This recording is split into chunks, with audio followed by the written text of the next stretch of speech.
Joseph de la Capelle, catholique et légitimiste, vous pouvez me joindre au 06 25 85 92 37. Nous sommes début juillet et beaucoup de gens se présentent à la présidentielle de la République et ça ne sera pas mon cas.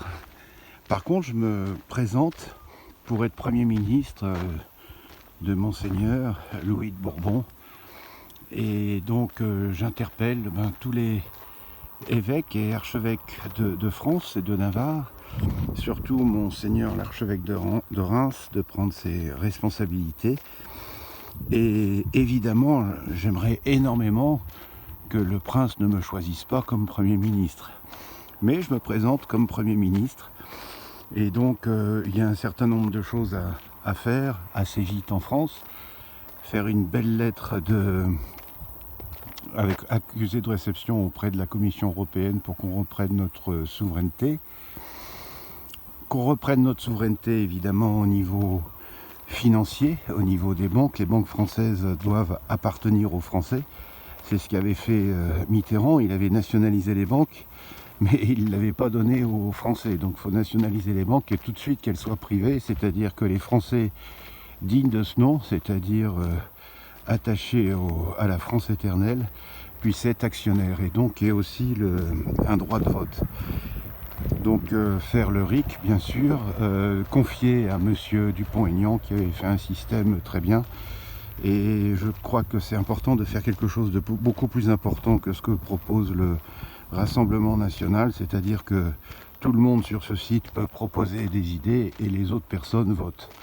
Et une idée qui peut être minoritaire mais qui correspond au bien commun peut être agréée par Sa Majesté si la loi ne va pas contre la loi de Dieu. Voilà. Ensuite, il faut supprimer l'impôt sur la fortune complètement. Il faut supprimer l'impôt sur les successions complètement. Il faut supprimer énormément de commissions qui coûtent une fortune à la France et qui, voilà, il faut les supprimer. Il y a beaucoup de réformes à faire. Et au niveau des impôts, alors bien sûr la TVA et tout ça, c'est très bien, c'est une taxe sur le pouvoir d'achat, donc c'est quelque chose d'intéressant. Mais il y a aussi des choses à faire pour trouver de l'argent. Il y a des gens qui avaient parlé de taxer de manière assez faible les transactions boursières, les gens qui font de la spéculation. Il faut permettre aux gens aussi d'avoir accès aux actions françaises. Il faut sanctuariser un peu les actions françaises et pour que les gens puissent acheter des actions françaises qui soient un peu définies par l'État, par les financiers, comme étant des choses assez solides, quoi. Il faut pousser, disons, les gens à avoir un capital, voilà. Et même les gens les plus simples, ça serait très très très très important. L'éducation, alors au niveau religieux, voilà, là on a un pape qui a l'air d'être beaucoup plus équilibré que celui qu'on avait avant.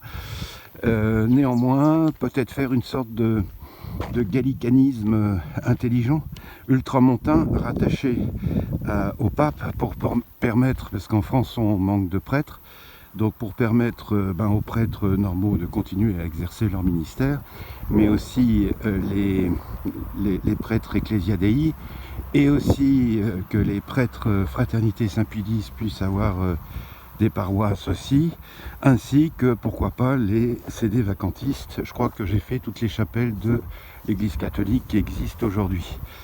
Parce que les gens ont besoin de parler à des prêtres, ils ont besoin de se confesser, ils ont besoin d'aller à la messe. Donc ça serait intéressant de faire quelque chose comme ça et de permettre à la France d'abriter les évêques, les évêques de droite, leur donner l'asile politique, Monseigneur Vigano, Athanasius Schneider, Monseigneur Strickland, le cardinal Sarah, etc. Ça serait pas mal. Donc voilà mon programme.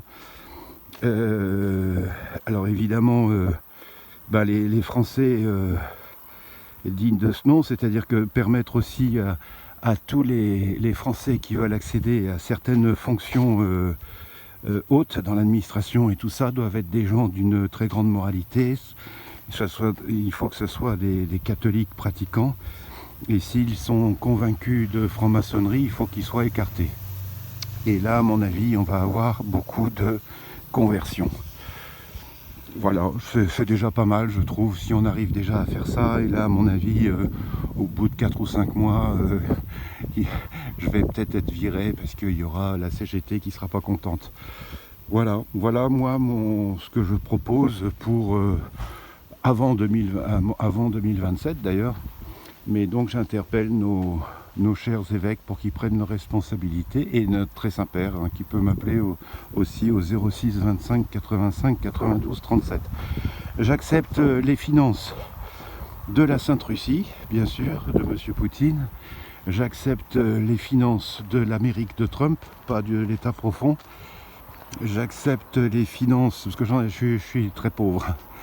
J'accepte les finances du Royaume de Belgique, du Grand-Duché du Luxembourg, de la Principauté de Liechtenstein, de la Principauté de Monaco et du Royaume d'Espagne. Voilà. Ils peuvent m'appeler au 06 25 85 92 37. Voilà. À très bientôt à tous. Que Dieu vous garde. Notre-Dame de Boulogne, Notre-Dame de France, tous les saints et les saintes du paradis et du purgatoire, tous les cœurs angéliques du paradis, priez pour nous, guidez-nous, conduisez-nous au saint paradis de Dieu. À très bientôt à tous, Deus et Rex.